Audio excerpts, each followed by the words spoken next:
عن أبو مالك الأشعري رضي الله تعالى عنه قال قال رسول الله صلى الله عليه وسلم আবু মালিক আল আশআরী রাদিয়াল্লাহু তাআলা বর্ণিত, তিনি বলেন রাসূলুল্লাহ সাল্লাল্লাহু আলাইহি সাল্লাম বলেছেন, আত-তাহুরু শাতরুল ঈমান, পবিত্রতা হলো ঈমানের অর্ধেক। তার মানে শরীয়তে যত কাজ দিয়ে ঈমান পরিপূর্ণ, যদি কোনো মানুষ ভালোভাবে পবিত্রতা অর্জন করে তাহলে ঈমানের অর্ধেকটা আদায় হয়ে গেল। সুবহানাল্লাহ।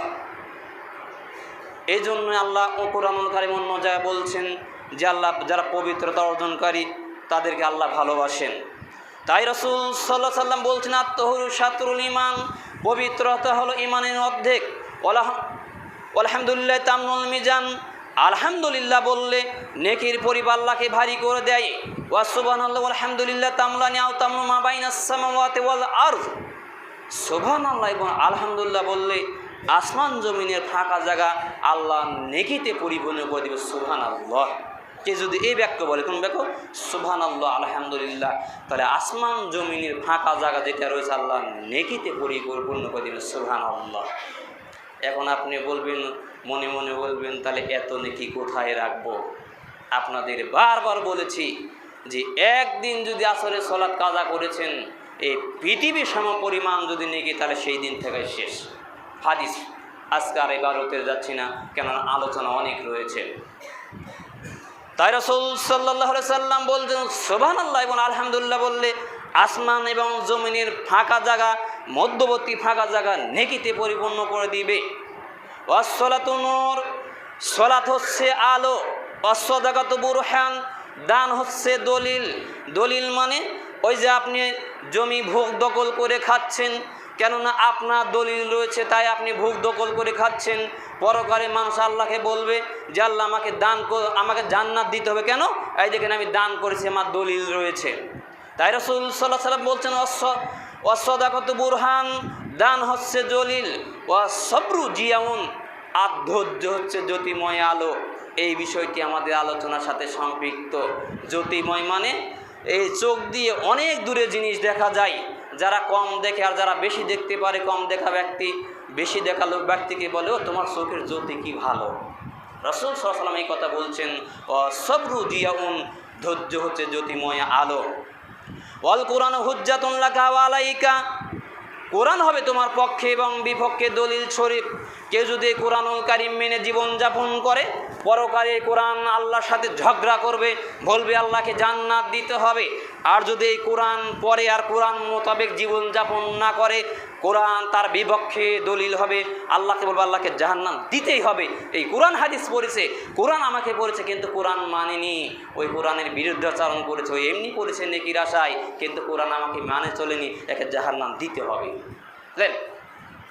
রাসূল সাল্লাল্লাহু আলাইহি সাল্লাম বলছেন, হাদিস মুসলিম, তিরমিজি, ইবনে মাজাহ, মিশকাত। একথা বলার পর রাসূল সাল্লাল্লাহু আলাইহি সাল্লাম বলছেন, আমাদেরকে লক্ষ্য রাখেন, হাদিসের সেই অংশটি খুব গুরুত্বপূর্ণ।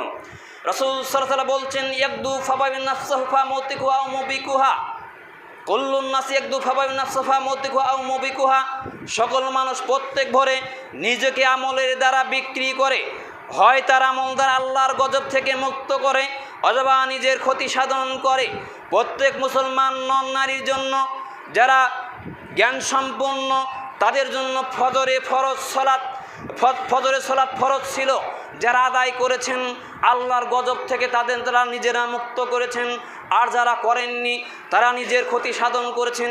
একথাই রাসূল সাল্লাল্লাহু আলাইহি সাল্লাম বলছেন যে কুল্লুন নাসি ইয়াকদু ফাবাইন নাফসাহু ফামুতিকুহা আও মুবিকুহা, সকল মানুষ প্রত্যেক ভোরে নিজেকে আমলের দ্বারা বিক্রি করে, হয় তার আমল দ্বারা আল্লাহর গজব থেকে মুক্ত করে অথবা নিজের ক্ষতি সাধন করে।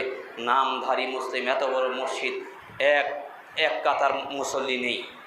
সেই দিন আমি হাঁটে যাচ্ছিলাম খোলাবাড়িতে, তো রশিদ ভাইয়ের সাথে কথা বলছিলাম, এক লোক ওখানে ছিল, তো মোটর সাইকেল নিয়ে যাচ্ছিলাম, আমাকে উঠিয়ে নিয়ে বলছে, ভাই ফজরের সালাত কয়টি মুসল্লি হয়? তো আমি বললাম, ভাই কোনোদিনই এক কাতার হয়। নামধারী মুসলিম, এসব মুসলিম দিয়ে কোনোদিন ইসলামের চারপাশে উপকার হতে পারে না। যে কথা বলছিলাম সম্মানিত উপস্থিতি, তাহলে ধৈর্য হচ্ছে জ্যোতিময় আলো।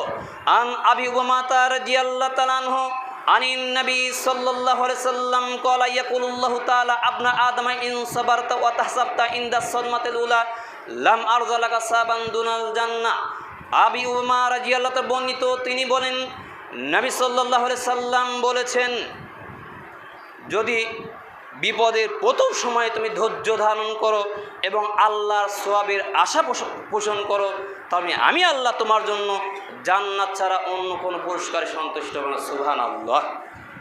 কে বললেন? আল্লাহ বলছেন হাদিসে কুদসি, ইয়া ইবনে আদম, হে আদম সন্তান, বিপদের প্রথম সময় যদি তুমি ধৈর্য ধারণ করো এবং সওয়াবের আশা পোষণ করো, তাহলে আমি আল্লাহ তোমার জন্য জান্নাত ছাড়া অন্য কোনো সওয়াবে সন্তুষ্ট হব না। সুবহানাল্লাহ।